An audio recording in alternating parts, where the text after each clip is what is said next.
Penerimaan peserta didik baru Sekolah Menengah Pertama SD tahun ajaran 2020 di Kecamatan Sungai Kakap telah dibuka mulai tanggal 1 Juli tahun 2020 dan berakhir pada tanggal 4 Juli tahun 2020. Hal ini tentunya menjadi kabar yang mengembirakan. Meski masa pandemi COVID-19, orang tua masih bisa mendaftarkan putra-putrinya untuk bersekolah.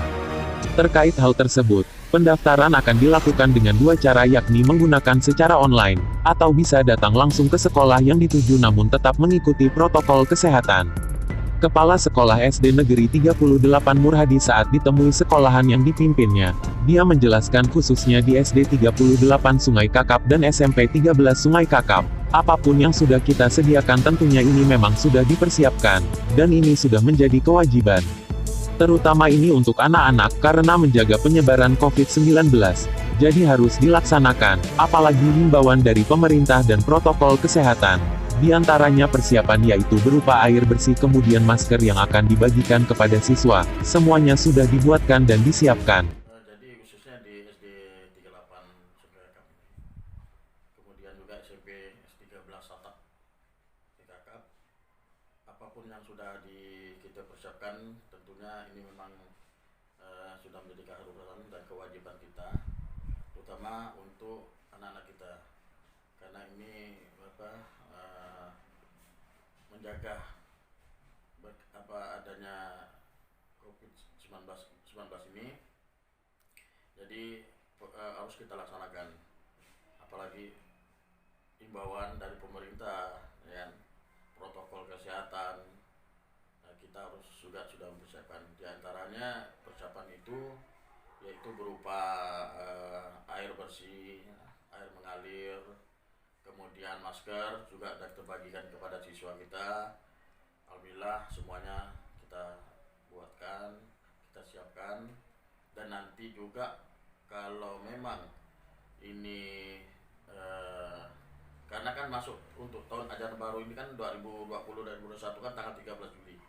Jadi kita lihat nanti kalau tanggal 13 Juli itu memang harus masuk, ya kita juga sudah mempersiapkan dengan lain-lainnya seperti yang disarankan, diimbau oleh pemerintah dan protokol kesehatan. Nah kemudian nanti untuk pelaksanaan proses belajar mengajar, untuk sementara ini kami menunggu dari edaran Dinas Pendidikan Kabupaten Kuburaya beserta dari Pemda Kabupaten Kuburaya, dalam hal ini Bapak Bupati Kabupaten Kuburaya. Nah selanjutnya bagaimana proses belajarnya, karena kan ini bisa kita laksanakan dalam bentuk daring dan luring.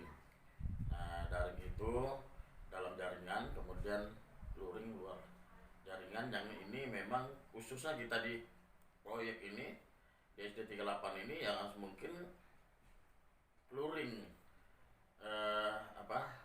yang akan kita lakukan, karena memang jaringan kita nih yang agak masih tersendat, terbatas, ya kan? Kemudian internet kita juga belum ada. Nah jadi dengan demikian mungkin itu kita lakukan, dan nanti juga kita akan rapat juga dengan Dewan Guru untuk persiapan proses belajar mengajar lebih lanjut. Nah sambil menunggu edaran dari Dinas Pendidikan dan Pemda Kabupaten Kuburaya. Itu yang sebentar. Persyaratan untuk siswa baru, alhamdulillah ini sudah kita sampaikan kepada masyarakat umumnya di Punggur Kapuas ini, Desa Punggur Kapuas, yang tentunya orang tuanya yang siswanya sudah masuk usia untuk berada di kelas 1. Ya, jadi di antara persyaratan itu kami minta KTP orang tua, kemudian akta kelahiran, fotokopi, kemudian kakaknya kita fotokopi, nah, kemudian 4 foto. Nah itu juga kita minta.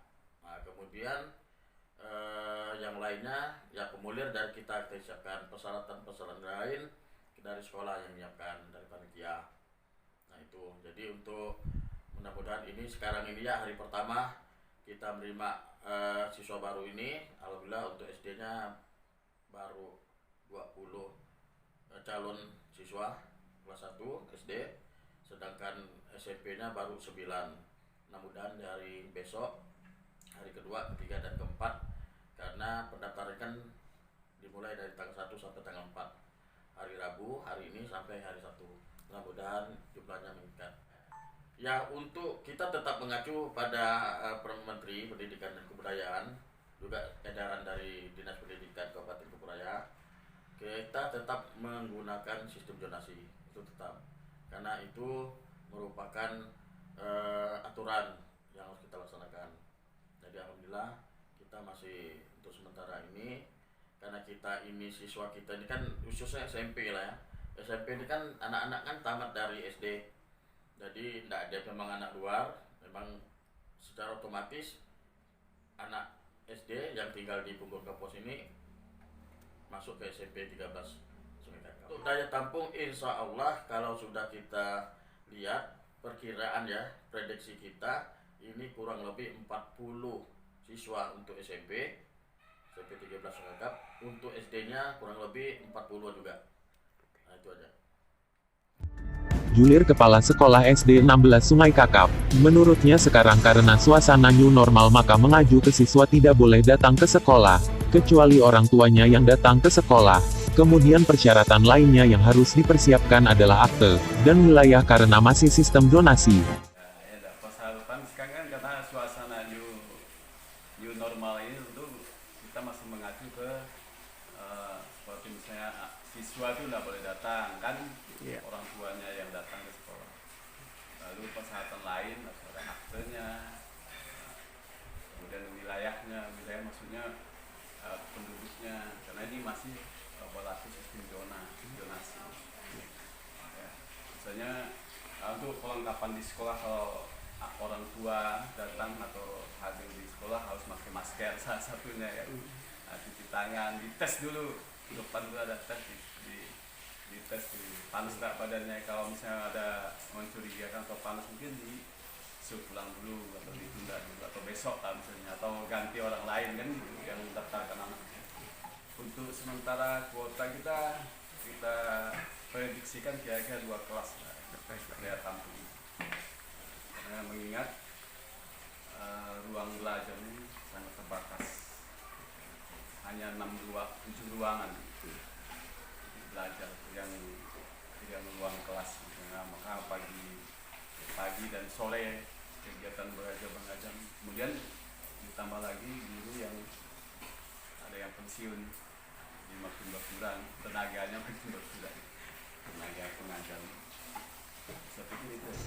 Kepala Sekolah SD 27 Sungai Kakap Subiantoro, mengatakan tahun ini menerima 2 kelas yaitu sekitar 60 calon siswa baru. PPDB dibuka dari tanggal 1 sampai tanggal 4. Menurutnya dari tanggal 1 sampai tanggal 3 belum tahu berapa yang masuk, dan kemarin sudah 44 siswa. Sungai Kakap ini nerimanya 2 kelas tetap, kan? Itu sekitar 60. Nah, kami buka PPDB itu dari tanggal 1 sampai tanggal 4. Nah, ini dari tanggal 1 sampai tanggal 3 hari ini saya belum tahu nih berapa yang masuk hari ini. Kalau yang semalam itu udah 44. Nah, sekarang nggak tahu masuk berapa lagi ini. Nah, kita tunggu sampai nanti hari Sabtu. Nah, kalau emang memenuhi kuota 60, alhamdulillah. Kalau kurang ya diterima semua, tapi kalau lebih mungkin kita lihat situasinya nanti, kan. Kemudian yang kedua, untuk proses belajar mengajar ke depannya yang katanya itu menggunakan protokol kesehatan, alhamdulillah kalau masalah peralatan untuk kegiatan pembelajaran tatap muka udah saya siapkan, seperti masker, kemudian hand sanitizer, kemudian sabun cuci tangan, kemudian pengukur suhu, kemudian pensen itu saya siapkan. Nah, cuma kami masih bingung apakah nanti ini tatap muka atau enggak. Tapi toh kalau seandainya ini masukan dari masyarakat khususnya di sini kan, kalau bisa masuk, saya bilang kalau emang bisa masuk mungkin enggak masuk semua, mungkin 1 hari 1 kelas paket. Jadi kalau 1 kelas itu muridnya sekitar 53, otomatis nanti 53 itu dibagi 5. Jadi 1 kelas itu sekitar ada yang 12, ada yang 10. Nah, jadi lokal tetap kita pakai semua. Nah, kompak semua berarti 5 kan. Nah, gurunya yang ngajar ya tetap ngajar setiap hari gitu, tapi muridnya belajar mungkin sesuai dengan kelasnya. Rencana saya itu hari Senin itu kelas 6, semua kelas 6. Nah, nanti kelasnya yang tadinya hanya kelas AB mungkin bisa sampai E kan, kelas 6A, 6B, 6C, 6D, 6E, karena isinya hanya sekitar, kalau sekarang kelas 6 itu kelas 5 naik kelas 6 itu sekitar 54. Nah, berarti bagi 5 gitu. Nah, begitu juga nanti anak tahu nanti sampai hari Sabtu. Hari Sabtu berarti kelas 1. Nah, itu kalau emang diizinkan, nanti saya mau ngadap dulu dinas apakah nanti boleh. Nah, kalau boleh pun nanti saya akan minta jadi orang tua surat keterangan kan bahwa ini permintaan orang tua murid untuk belajar. Nah, gitu. Untuk persyaratan murid baru seperti biasa, fotokopi KK, kemudian fotokopi KTP orang tua, kemudian akte kelahiran bagi yang ada, kemudian foto. Nah, foto itu rencana saya nanti kalau supaya sama, foto biar di sekolah itu kan, karena di sini nampaknya foto pun tempat foto jauh kan, kasihan nggak orang tua kalau sampai pergi ke TPI sana kan. Nah, kita fasilitasi bisa apa, kita sediakan lah di sini. Rencana itu nanti pada tanggal 13 foto sama itu. Masalah panitia itu dibentuk, jadi setiap hari ada piket jaga. Jadi piket jaganya itu selain dari panitia inti kan seperti ketua, bendahara, sekretaris, dan perlengkapan. Nah, itu udah tiap hari masuk. Kalau yang piket gantian, 1 hari 3 orang. Nah, kami melaksanakan PBDB, kita bagi, ada yang di luar, ada di dalam. Nah, supaya tadi itu udah tidak berkerumun. Nah, itu salah satunya. Kemudian masalah nanti maksudnya itu diumumkan sekitar tanggal 6. Tanggal 6 dari Senin ada pengumuman. Nah, nanti yang masuk, nah baru nanti pada tanggal 13 suruh datang semua yang masuk sekaligus daftar ulang. Nah, itu langsung menentukan tempatnya nanti. Itu saya kira. Kuburaya, Kalimantan Barat, Media Kalbar, mengabarkan.